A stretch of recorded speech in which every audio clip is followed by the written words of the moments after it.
নবীজি সাল্লাল্লাহু আলাইহি সাল্লামের জীবনে এমন একজন নারী এসেছিলেন যার ভালোবাসা আর সমর্থন ছাড়া ইসলাম হয়তো এতদূর ছড়াতে পারত না।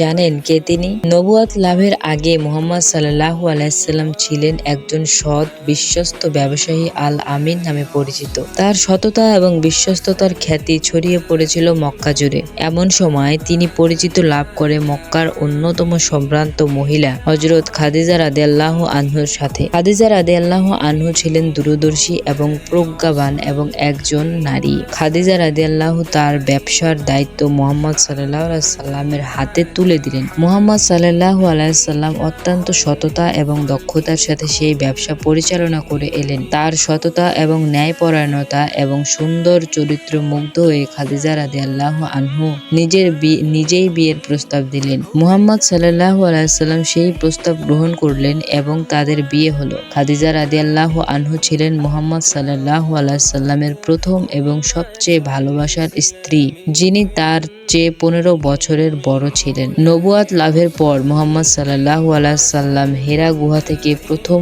ওহী পেয়ে ভীত এবং কম্পিত অবস্থায় ঘরে ফিরে এলেন।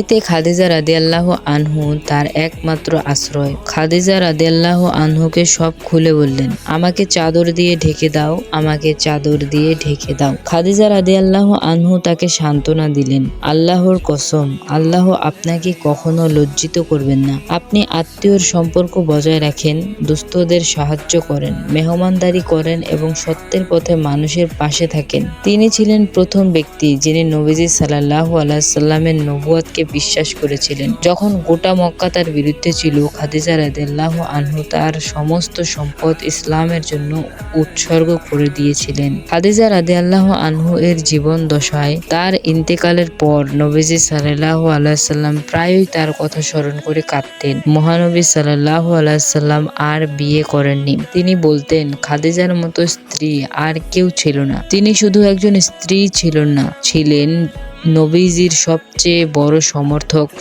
সান্ত্বনা দানকারী এবং প্রথম উম্মত। তো ভিউয়ার্স, গল্পটি যদি ভালো লাগে তাহলে চ্যানেলটিকে অবশ্যই সাবস্ক্রাইব করে দিবেন।